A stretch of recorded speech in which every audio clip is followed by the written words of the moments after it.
Olá pessoal, mais uma vez estamos aqui para esse bate-papo hoje muito especial, recebendo aqui o nosso presidente nacional do PSOL, Juliano Medeiros. Venho visitar o nosso Acre pela segunda vez, terceira vez já, Juliano? Terceira vez. Terceira vez. Então, Juliano, que está aí liderando um processo, ele vai contar para a gente aqui, tem visitado aí todos os estados, todas as sedes do PSOL, fazendo um trabalho muito bonito e a gente tem a honra de receber, o prazer de receber o Juliano para conversar, para participar também da nossa conferência. Eu vou deixar ele falar um pouco sobre isso. Eu não vou falar nada, eu quero só ouvir, porque a gente fica muito feliz de receber você. Seja bem-vindo ao Acre, seja bem-vindo ao nosso podcast. É um orgulho, espero que seja o primeiro de muitos outros que a gente vai fazer. Mas fique à vontade aí, Juliano. Obrigado. Como é que estão as coisas aí? Obrigado, professor Nilson. Prazerzão estar contigo, estar com a nossa turma aqui no Acre. O Acre que já deu tanta gente boa para o país, né? Tanta gente que lutou pela democracia, pelos direitos sociais, né? O Acre que tem uma história de luta e de resistência que nem todo mundo conhece, pelo país afora, né? Que lutou para ser parte desse projeto inacabado que é o Brasil, né? E muito feliz de estar de volta com vocês aqui, sempre acompanhando de longe o trabalho do pessoal do Acre, pelas redes sociais, o trabalho da nossa turma, e agora vendo mais de perto depois dessa pandemia difícil que nos afastou a todos, né? Muito bom estar de volta com vocês aqui. O prazer é sempre nosso. E a gente sempre diz aqui, o acreano é enjoado, né? Ele lutou para ser Brasil, né? As pessoas veem, o acreano nós não somos os únicos estados da federação que lutou para ser Brasil. Exatamente. Mas é um prazer muito grande receber vocês aqui. Eu acho que essa interação da nacional com as regionais, as estaduais, é fundamental para você estabelecer uma articulação que vai além de uma eleição, né? Eu acho que eu sinto, eu não sei se isso pode ser apenas uma percepção, mas que há dentro desse processo que vocês estão construindo mesmo, é de que há um objetivo de se ampliar cada vez mais, não apenas a questão eleitoral, vamos nos juntar para ganhar uma eleição. É claro que vencer uma eleição sempre é muito importante, mas eu acho que além de uma eleição, é um processo de construção de uma alternativa de poder no espectro de esquerda, que o Brasil e a América Latina precisam.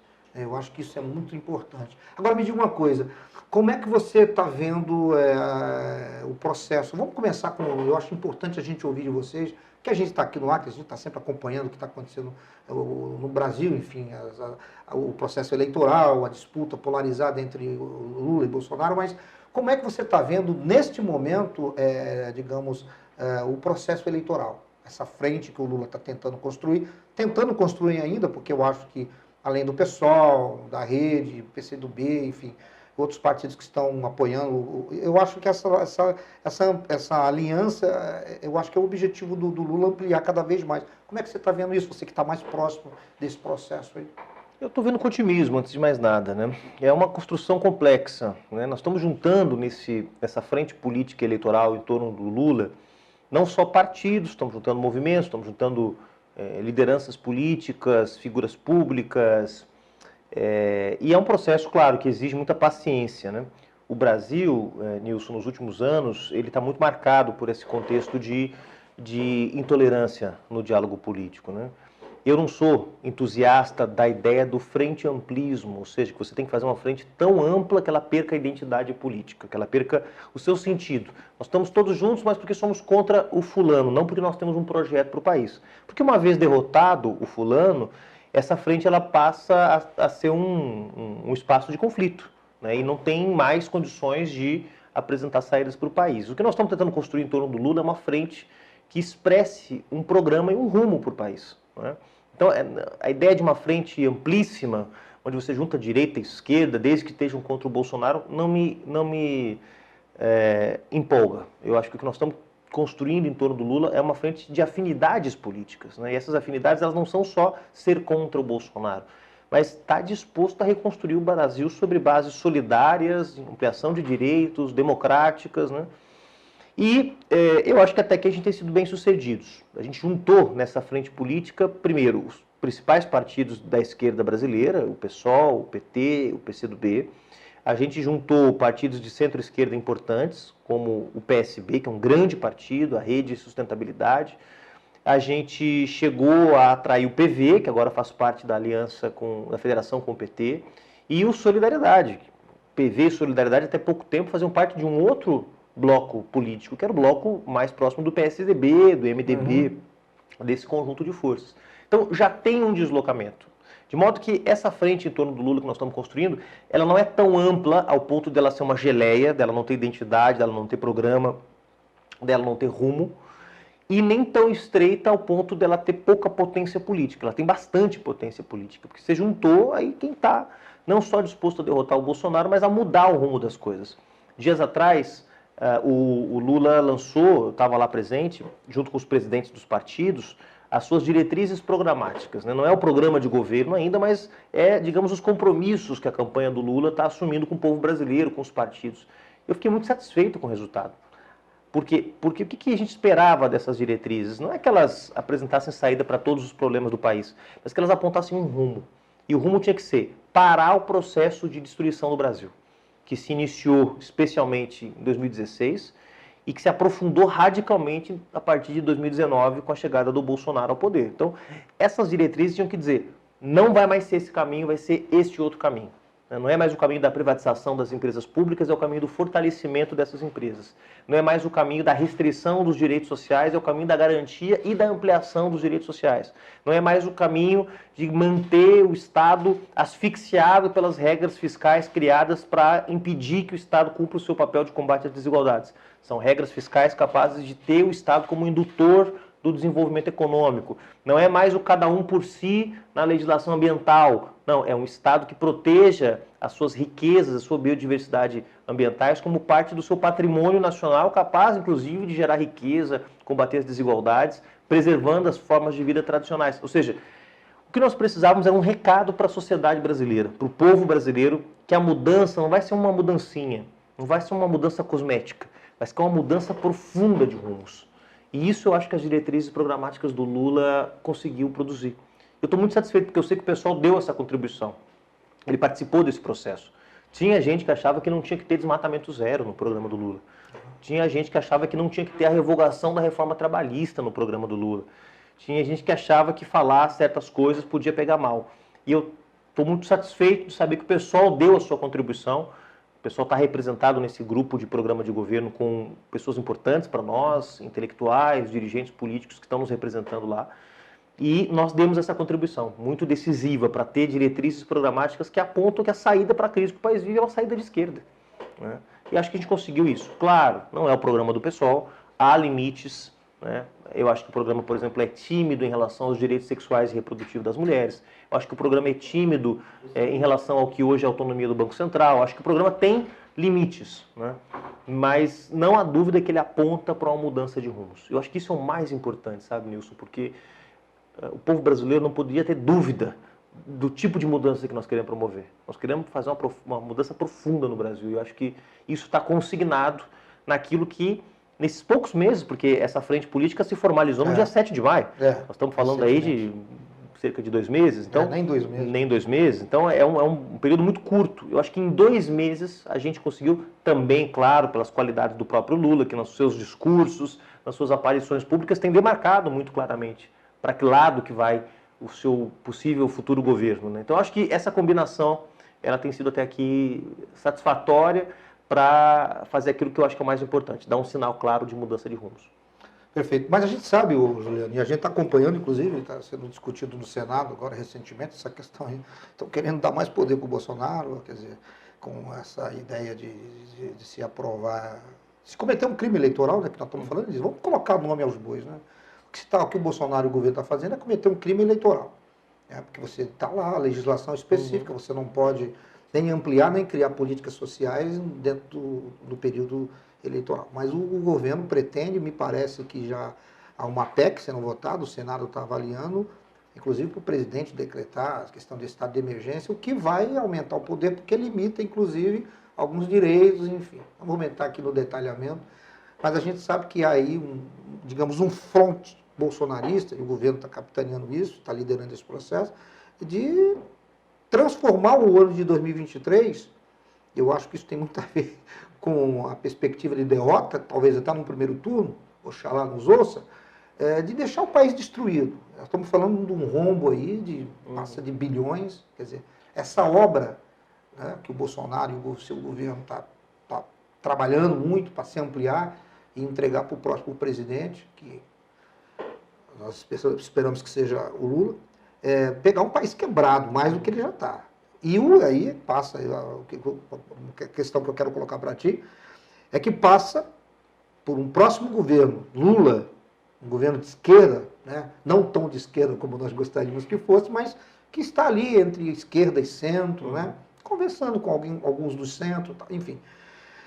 Essas mudanças que você disse que são muito caras e a gente sabe que elas são mesmo, e são urgentes, passam por uma base parlamentar. Eu sei que o pessoal tem muita esperança e uma perspectiva, nós aqui do Acre também estamos assim muito entusiasmados, eu acho que você já percebeu, de que temos condições de elegermos, quem sabe, um deputado estadual, quem sabe, um deputado federal, mas a nível nacional, e aí eu estou falando também em São Paulo, que a política do Brasil passa, obviamente, por São Paulo, né, o maior colégio eleitoral, aumentasse a bancada, quais são as perspectivas, não do pessoal apenas, que a gente sabe muito bem, que são otimistas e quem sabe dobrar e triplicar na bancada federal, mas a base, vamos pensar Lula presidente no ano que vem, essa base chega a 300 deputados, 250, se você tivesse que chutar, essa é uma pergunta de $1 milhão. É a pergunta de $1 milhão, mas eu sou sempre um pouco tímido nessas projeções, Nilson, porque ao mesmo tempo que eu acho que nós temos que, claro, incentivar as pessoas e mostrar a elas que é possível vencer, que é possível ter bons resultados, também não gosto de vender facilidades, né? Porque, em geral, isso acomoda um pouco a turma e ganhamos, tá tudo bem, estamos muito bem. Eu acho que tem um certo oba-oba, inclusive tinha mais na campanha do Lula, acho que a chegada dos demais partidos e as suas diferentes percepções do processo eleitoral baixou um pouco essa fervura, porque já tinha gente falando em ministério, dividindo ministério, especulando sobre quem ia ser ministro de quê. Você vai trazer a Dilma. Exatamente. Então eu não acho que isso seja muito auspicioso, não, sabe? Agora, eu acho que é possível a gente alcançar um número. Tem um número particularmente que me preocupa. Eu acho, claro, que é muito difícil o Lula ter, por exemplo, a maioria absoluta, que seriam os 257, acho quase impossível, de ter uma maioria, uma base dos partidos que compõem a aliança, dos 7 partidos, né? Não quer dizer que o Lula não possa constituir uma base de apoio que possa chegar a 257, né? Que é a maioria absoluta da Câmara. Nem falar do que seria a maioria qualificada para aprovação, por exemplo, de emendas constitucionais, isso eu acho impensável. Mas é o número necessário para barrar o processo de impeachment. Para isso você tem que ter 172 deputados firmes com você. Que votam com o governo, que sejam da sua base orgânica de apoio. Vamos lembrar que no impeachment da Dilma, por exemplo, o PSB, que hoje está com o candidato a vice-presidente do Lula, votou a favor do impeachment da Dilma, ou seja, um partido que tinha participado de todas as eleições junto com o Lula, com exceção de, se não me engano, em 2002, quando o candidato foi o Antony Garotinho, mas o PSB participou de várias eleições com o Lula, era parte desse bloco político mais próximo do PT, votou a favor do impeachment da Dilma. Na verdade, os únicos partidos que votaram 100% contra o impeachment da Dilma foi o próprio PT, o PCdoB e, veja você, o PSOL, que não tinha nenhum ministério no governo da Dilma, nenhuma secretaria, nenhum cargo de confiança. Nós votamos contra o impeachment da Dilma porque avaliávamos que o governo Temer seria muito pior. Então fizemos aquilo pelo país. Outros partidos que tinham base, que eram base do governo da Dilma, que eram base da aliança que elegeu a Dilma, traíram a presidenta. Então, não é simples você ter, parece pouco, porque hoje a oposição, somando os partidos que fazem parte desse bloco que apoia o Lula, deve chegar a algo em torno de 140. Se você contar o PDT, que apoia o Ciro, que tem o Ciro como candidato, mas que também é da oposição ao Bolsonaro, 135, 140 deputados. Então, pular para 172 não parece algo tão difícil. Estou falando aí de 35 deputados a mais. Só que você teria que ter 35 deputados muito firmes. E dentro desses outros 135, muito firmes também. Então, não é tão simples. Eu acho que nós temos que ter...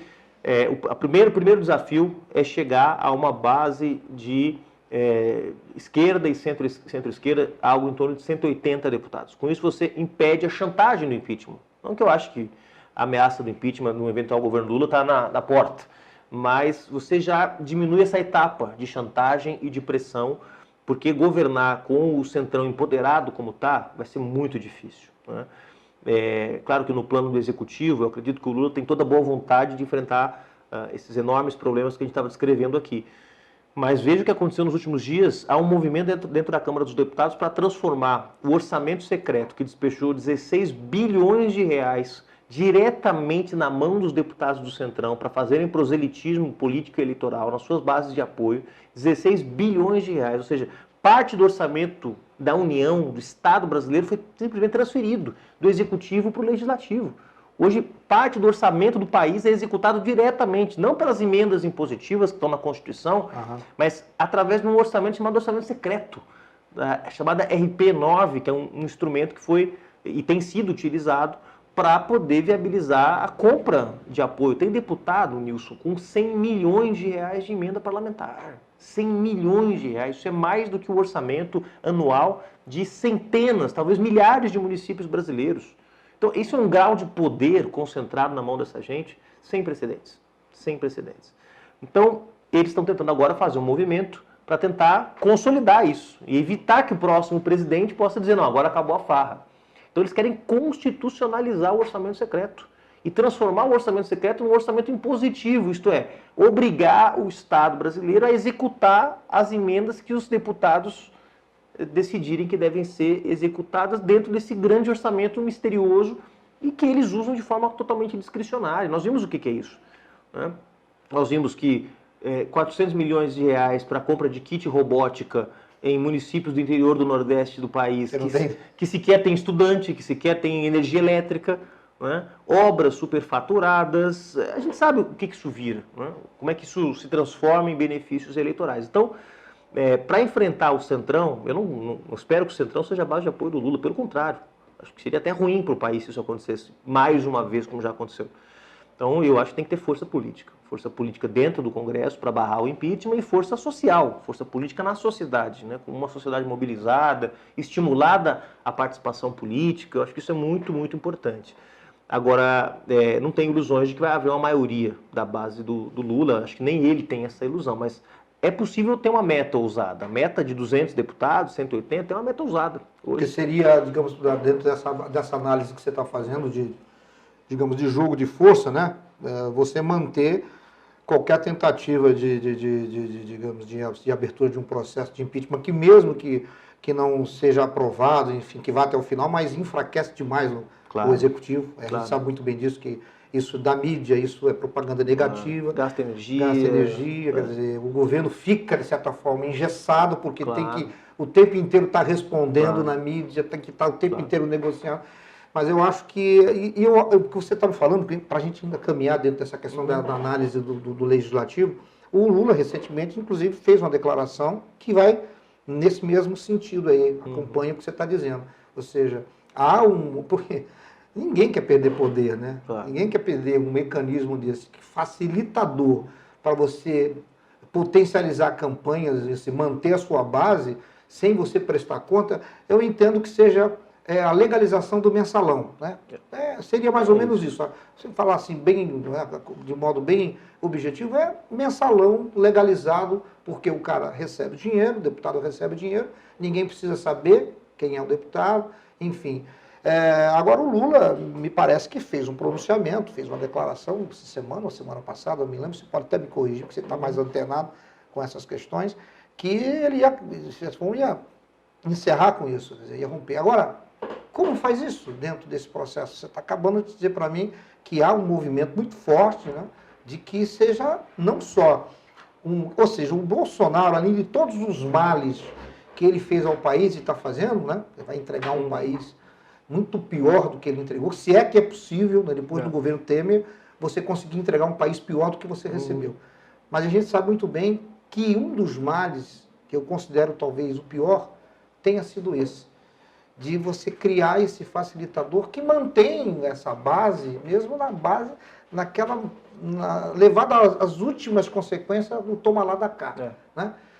Você acha que tem um presidente, por exemplo, daí eu faço uma outra pergunta para você, um questionamento, que dá importância, eu, enquanto cientista político, estou falando aqui, enquanto analista, a vitória num primeiro turno possibilita a chegada ao poder, no caso do Lula, né, com esse apoio no primeiro turno muito maior do que se nós formos para um segundo turno, um desgaste de uma campanha no segundo turno, mesmo sendo vitoriosa. Porque um presidente, para fazer esse movimento, de dizer, não, peraí, a coisa agora, né, vamos trabalhar institucionalmente, as relações de poder, tem lá freios e contrapesos, mas calma lá. O legislativo não pode ter esse poder, né, de governar o país, enfim, a gente sabe muito bem o que está acontecendo. Claro. O poder que tem o presidente da Câmara dos Deputados é brincadeira. O Arthur Lira é absurdo. Você acha que sem uma vitória do primeiro turno, uma vitória num segundo turno, vai possibilitar um governo Lula a romper com essa relação que é promíscua, a gente sabe muito bem? E só para acrescentar, o relator do primeiro ano de governo era um senador aqui do orçamento, era um senador do Acre, né? Você sabe disso. E a gente sabe muito bem quais foram as vantagens que esse cargo lhe... Né? Tanto é que ele está agora só para fazer um local. Quer empurrar a esposa como vice-governadora, como senadora de qualquer jeito. Deve estar sobrando dinheiro para isso, né? Não, veja, eu estou entre aqueles que acham que tem que ter jeito. Né? Porque se não tivesse jeito, então aprova logo o semipresidencialismo, como o Centrão está propondo, que tem essa proposta obscena, que não é só legalizar o orçamento secreto, que é legalizar o controle das ações do Estado e da execução do orçamento pelo parlamento. Ou seja, é fazer com que o presidente da República seja um cargo honorífico, um chefe de Estado, e seja obrigado a nomear um primeiro-ministro do bloco majoritário, do bloco que for maioria na Câmara dos Deputados, para que ele seja parte da estrutura do Poder Executivo. É uma confusão sem tamanho, uma cara de pau. Jabuticaba, né? Uma jabuticaba e uma cara de pau tremenda. Né? Ou é parlamentarismo ou não é. Semipresidencialismo, isso não tem menor cabimento. Inclusive tem um artigo sobre isso, que chama exatamente o Império do Centrão, né, que é como que o Centrão quer constituir, na verdade, um império duradouro. É isso que o Centrão quer. O Centrão, nessa experiência do Bolsonaro, nunca acumulou tanto poder como agora. Nunca. Nem nas coalizões do Fernando Henrique Cardoso, nem nas coalizões do Lula, onde o Centrão também estava presente, nem na coalizão do Temer. Com o governo Bolsonaro, o poder do Centrão foi elevado a uma dimensão inédita. Não só pelo controle do orçamento, que eu acho que é o elemento principal, mas não só, porque o governo Bolsonaro simplesmente não governa. O governo Bolsonaro é formado por um punhado de pilantras, de corruptos, de ladrões, um punhado de fanáticos, radicais, fundamentalistas, e um outro tanto de malucos, e irresponsáveis e vagabundos. Isso é o governo Bolsonaro. Você, efetivamente, os poucos que fazem alguma coisa, fazem porque são parte de um projeto de desmonte do país. É aquele vídeo do Ricardo Salles na reunião ministerial dizendo: eu estou aqui porque eu preciso fazer passar a boiada. Eu estou aqui porque eu tenho um compromisso. Pedagógico, né? É pedagógico. E o cara que está na operação da Polícia Federal por estar protegendo madeireiro. Ou seja, eu preciso desmontar a legislação ambiental para que os meus amigos madeireiros ganhem dinheiro como nunca. Então, você tem esse tipo de gente, e aí tem Paulo Guedes, tem outros que fazem a mesma coisa, que estão lá para roubar ou para ajudar alguém a roubar. Você tem os malucos como Ernesto Araújo, Damares Alves, gente que está lá para manter a máquina de extrema-direita que está infiltrada no governo funcionando, né? E você tem gente que simplesmente não tem ideia do que está fazendo onde está. Né? E nós tivemos alguns exemplos também. O que eu estou fazendo aqui? Então você tem de tudo um pouco nesse governo. Isso também empodera o Centrão. Porque, veja, o Estado brasileiro, com todo respeito aos nossos países irmãos, mas o Estado brasileiro não é o Estado da Guatemala, não é o Estado do Panamá. O Estado brasileiro é uma máquina complexa, gigante, de um país que passou por um processo importante de industrialização durante quase 3 décadas, né, que chegou a ser a 5ª economia do planeta, que está integrada em redes e cadeias de produção em nível internacional altamente sofisticadas. Então, o Estado brasileiro não é exatamente um Estado fácil de ser administrado. Né? Não é por outra razão que o Bolsonaro enfiou 8.000 militares para dentro da administração, porque era um pouco do que existia na sociedade brasileira, nas instituições de Estado, de gente que ao mesmo tempo era reacionária e conservadora como ele, que tinha alguma vivência na máquina pública. Eram os militares. E ele entrega 8.000 cargos de confiança para os militares administrarem, desde o Ministério da Saúde, chegando até o FNDE, o INEP e outros espaços importantes da estrutura estatal brasileira. Então, em primeiro lugar, eu acho que é impossível seguir governando ou governar numa perspectiva transformadora sem romper esse ciclo. Então, vamos ter que achar um jeito de fazer. Vamos ter que achar um jeito de fazer. Eu não tenho esperança de que o Congresso, ele por si próprio, vai permitir que se instituam mecanismos para que ele perca poder. O que você falou, quer dizer, ninguém quer perder poder. É claro que eu sou crítico, como cientista político, como analista das instituições, da ultracentralização que eu acho que existe na União, no Poder Executivo do nível federal. Acho que os municípios, os estados levam uma barra nas costas, né, e a União acaba arrecadando e tendo um poder sobre a gestão da política econômica, dos tributos, muito maior. Se você for comparar, por exemplo, a responsabilidade que os municípios têm hoje com a educação, com a saúde, só para dar 2 exemplos, né? Então, eu acho que há um problema. Eu não quero também um executivo atrofiado no plano nacional, né? Mas isso se resolve com um novo pacto federativo, reorganizando as atribuições dos entes federativos, não transferindo poder para o Centrão. Então, eu acho que não tem muito jeito. Vai ter que ter um processo de enfrentamento político. E nós temos experiências bem-sucedidas no Brasil. Ou você acha que seria aprovado no Brasil uma lei da ficha limpa, com os problemas que a lei da ficha limpa tem? Eu acho que tem problemas. Mas seria aprovada uma lei da ficha limpa, por exemplo, sem mobilização social. O Congresso Nacional ia aprovar a lei da ficha limpa. O Congresso Nacional ia aprovar o fim do financiamento empresarial de campanhas, que está na raiz de boa parte da corrupção institucional no Brasil hoje. O Congresso Nacional, então, boa parte dos avanços que nós tivemos nos últimos anos, sejam eles legais ou jurídicos, foram parte da pressão da sociedade brasileira. Então, não é possível, eu não acredito pelo menos, que seja possível governar e transformar o Brasil a frio. Nós vamos ter que governar e transformar o Brasil a quente, ou seja, com tensões. E aí o papel do conflito político... Aquela coisa de estar esquentando a barra e batendo, né? É isso, e o conflito político desse ponto de vista é bem-vindo. Eu sou contra o conflito que o Bolsonaro tenta estimular, que é o conflito dos fazendeiros matando os índios, que é o conflito do ódio à imprensa, que é o conflito que estimula o feminicídio, a misoginia. Mas o conflito político faz parte do processo. Que a sociedade brasileira se mobilize para ter mais dinheiro para a educação é um direito da sociedade brasileira. Que ela se mobilize para ter mais dinheiro para a saúde é um direito que ela tem que exercer. Que ela se mobilize para evitar que os deputados embolsem o dinheiro do orçamento é um direito, isso tem que ser feito. Então, eu acho que vai ter que governar quente. Um governo que busque resolver os problemas por cima, ou aquilo que o professor André Singer dizia, né, internalizar no Estado os conflitos sociais. Então eu tenho um ministro que é do agronegócio, mas tenho um ministro do desenvolvimento agrário que é do MST. Eu tenho um ministro da Fazenda que é um banqueiro neoliberal, ou um presidente do Banco Central, e tenho um ministro do desenvolvimento econômico que é um industrial, que é um cara da produção, do desenvolvimento produtivo, que gera emprego, né? Uhum. Então, internalizar no Estado, como o Lula fez, Lula e a Dilma, nos seus 13 anos de governo, os conflitos que estão disseminados na sociedade, não vai ser possível agora. Pelo nível de radicalização política e de disputa Concordo. Que está colocado no fundo público. Nilson, uma coisa é fazer concertação com um país crescendo 5, 6, 7% ao ano, como o Brasil chegou a crescer. Outra coisa é fazer concertação, né, fazer entendimentos com um país há 3 anos na recessão. O fundo público é o centro da disputa política. O centro da disputa política não é, como o Bolsonaro tenta fazer crer, os valores, a família, o aborto, coisa nenhuma. O centro da disputa política é o orçamento do Estado, é para onde vai o dinheiro do povo brasileiro. E essa disputa, que foi o que levou ao impeachment da Dilma, porque a Dilma não estava disposta a fazer todas as concessões que eles estavam querendo, embora tivesse dispostas a fazer várias. Mas não, e fez, né? E fez, com o Joaquim Levy no Ministério da Fazenda. Eu não entendi aqui. Fez várias, né? Fez várias. Tentando se salvar, né?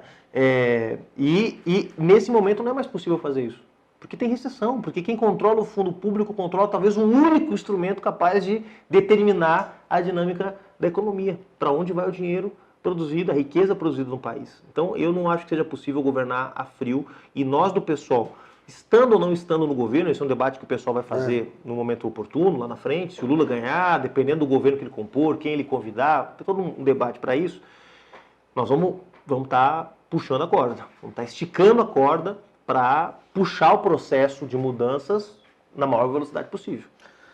Uma das preocupações que eu tenho, isso me falha a memória, que eu estou ficando velho, estou esquecendo as coisas que eu leio, mas eu acho que me parece que também é no livro Como Morrem as Democracias, do Levinsky, né? Uhum.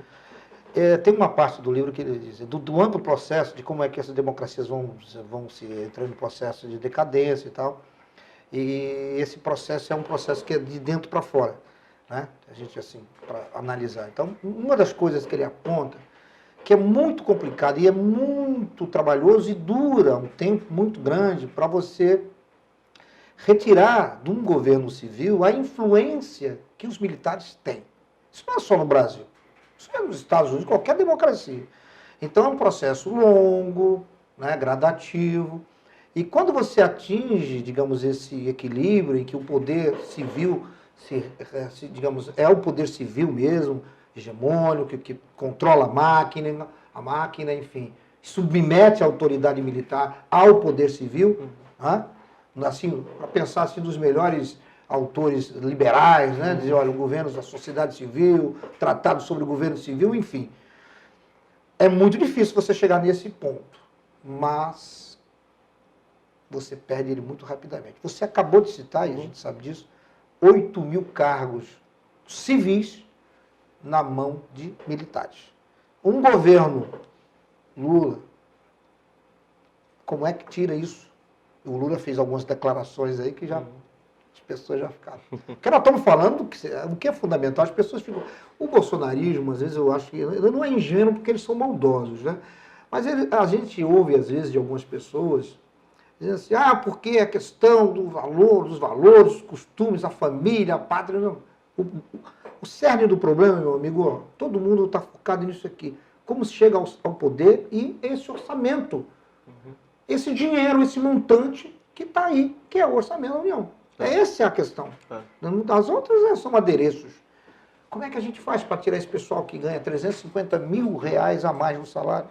Os generais, os coronéis...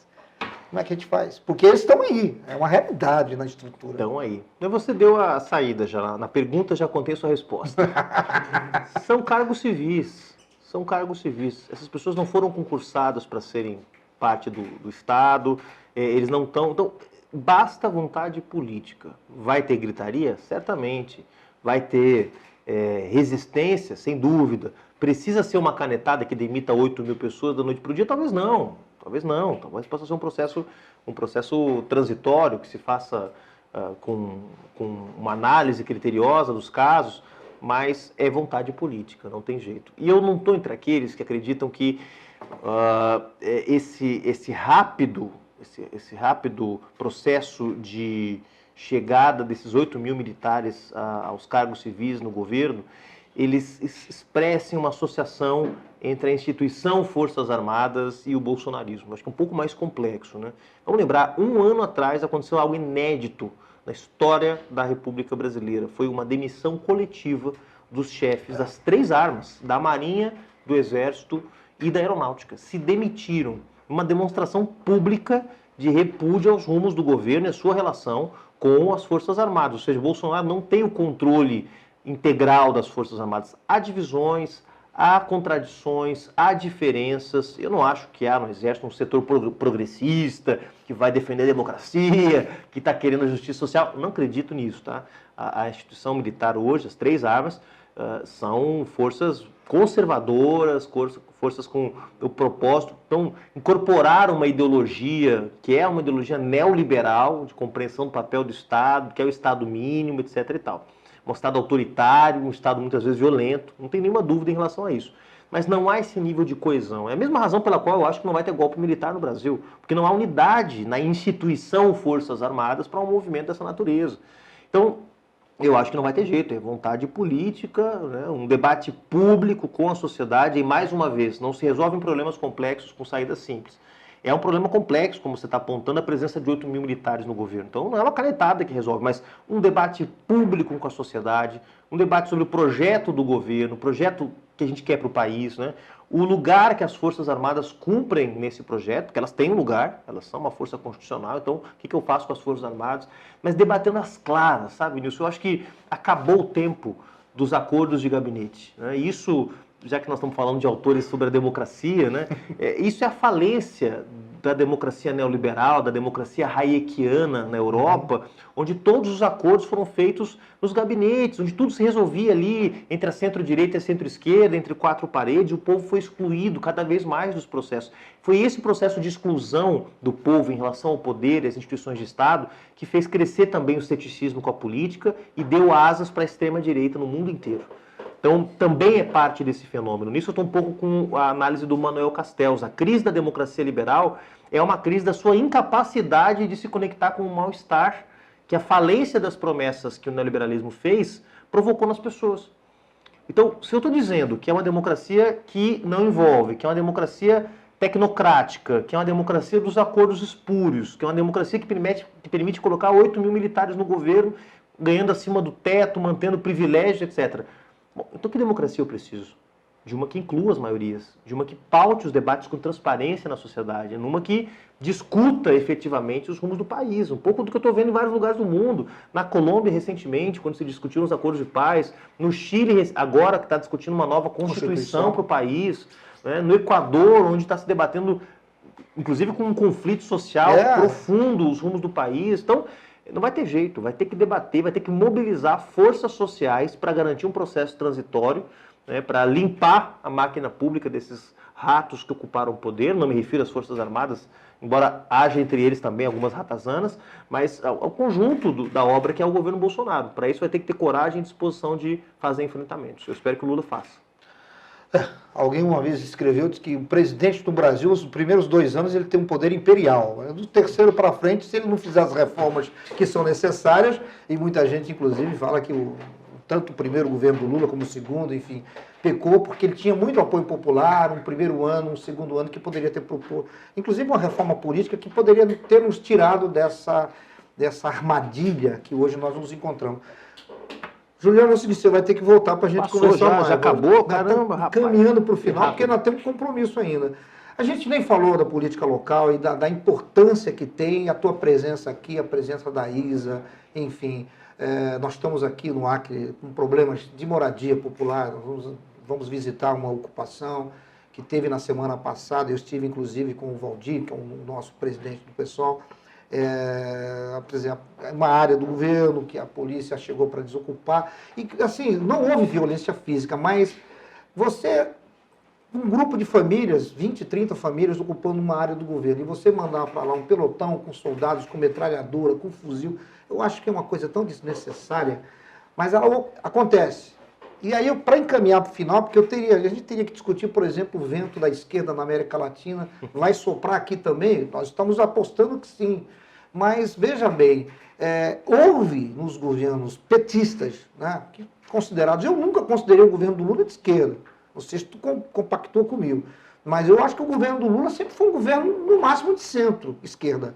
Né? Se você pegar as ações do governo, as questões das políticas sociais, os avanços, são inegáveis, mas do ponto de vista ideológico, de um governo de esquerda mesmo, que precisa fazer essas transformações que você apontou aqui, não dá para remediar. Existem algumas situações hoje na República do Brasil, que é consequência desse governo desastroso, que terão que ser colocadas à mesa. Olha, isso não pode continuar assim.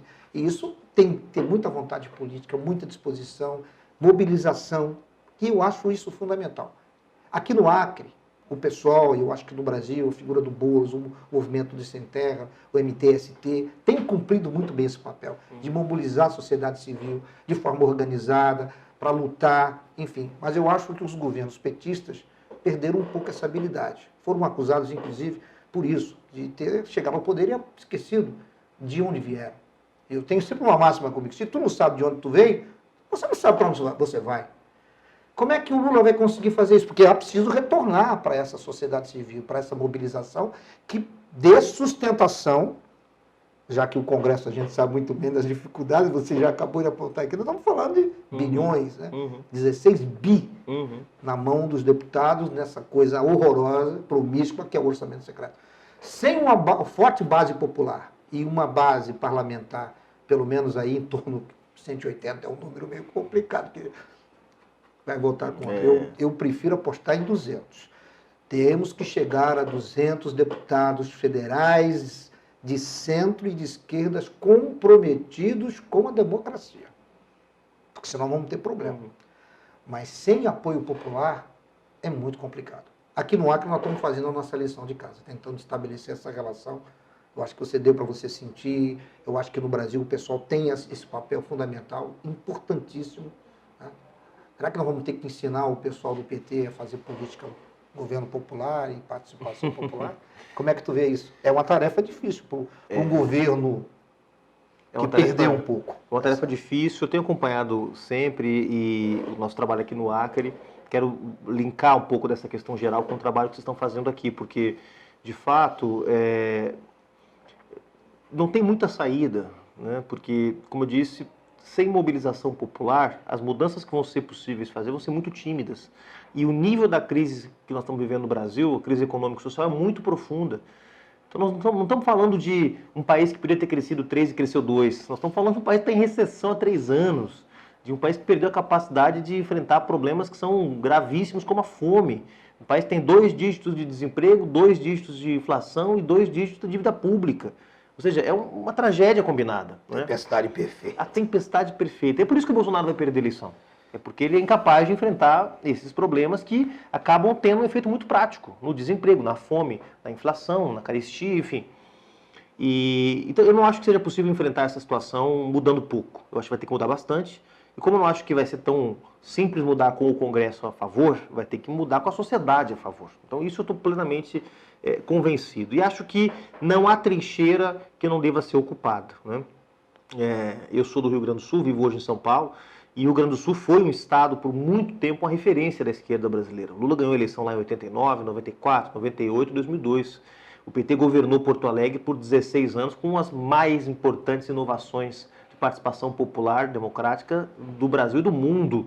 É a cidade do Fórum Social Mundial, é a cidade do Fórum Mundial da Educação, é a cidade do Fórum Mundial de Governantes Democráticos. Ou seja, Porto Alegre é uma grande referência.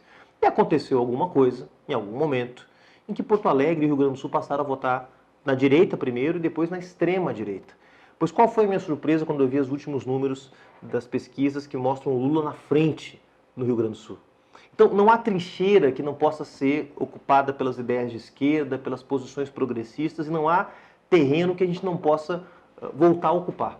Eu acho que isso vale para o meu querido Rio Grande do Sul e vale para o Acre. O Acre também já foi território da esperança, território da mudança, território da resistência. E acho que isso é possível acontecer de novo. Eu sei que o Bolsonaro, em 2018, teve uma vitória aqui muito expressiva. Foi o estado que ele foi mais bem votado no país, 77% dos votos. Proporcionalmente, foi a melhor votação que ele teve no país. Isso também tem que dizer alguma coisa para a esquerda no Acre. Tem que dizer que há um desgaste, de que há um cansaço, de que há uma desilusão. E o papel do PSOL, em particular, que dos 20 anos de Frente Popular participou de 2 apenas, portanto um partido que, na maior parte da sua trajetória, e hoje, novamente, mantém uma posição de autonomia, mantém uma posição de independência em relação a essa esquerda mais tradicional, nós temos o dever de dar o combate com as armas que tiveram ao nosso alcance, as armas da democracia, obviamente, para mudar essa situação também aqui no Acre. Estou muito feliz, Nilson, de primeiro ter a notícia de que o pessoal tem uma tática já consolidada para a eleição aqui no Acre, que tem já a sua estratégia para a eleição desse ano já consolidada, o que primeiro mostra que nós estamos com uma boa unidade política interna, o que é sempre importante para poder chegar a vitórias, que escolheu 2 nomes muito preparados para nos representar nas eleições majoritárias, do Sanderson para o Senado e o teu nome para o governo do Estado.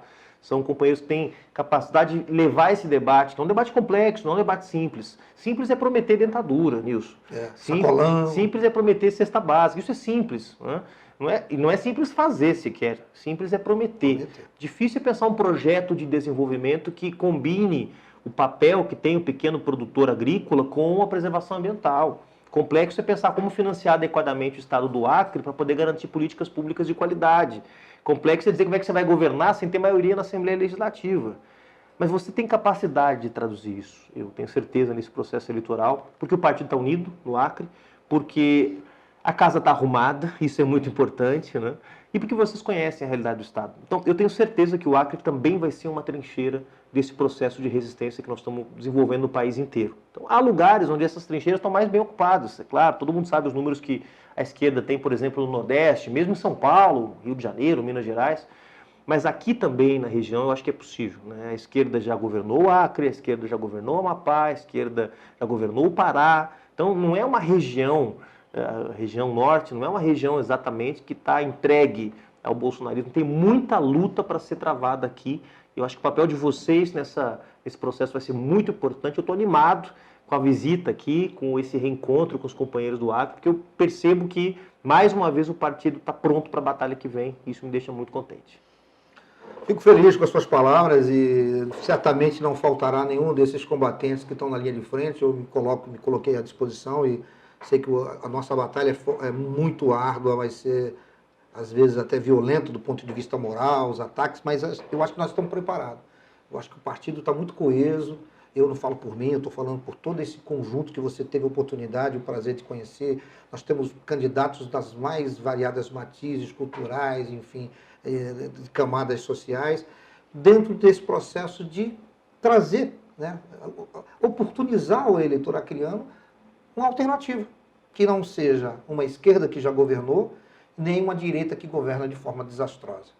Então, eu acho que o pessoal tem todas as condições de se apresentar. E a gente conta, claro, com o apoio de vocês. A visita que vocês estão fazendo, não só aqui, mas de todo o Brasil, na construção dessa unidade, não é? Também é importantíssimo. Então, esse apoio, esse apoio moral, não é questão mesmo de estar aqui, de dizer, olha, nós estamos juntos nessa batalha e eu tenho certeza que nós vamos colher bons frutos. Eu tenho muita esperança disso. Queria mais uma vez agradecer a tua visita, agradecer a tua participação aqui e vamos encaminhar aí, porque temos uma longa batalha e nosso bate-papo vai ser, talvez não aqui presencialmente, mas vamos fazer algumas lives aí, conversar. Com certeza. Enfim, mais uma vez, muito obrigado, Juliano, agradeço mesmo de coração a todo mundo aí, ao Bernardo aqui que está nos acompanhando aí também, vai estar acompanhando você, enfim.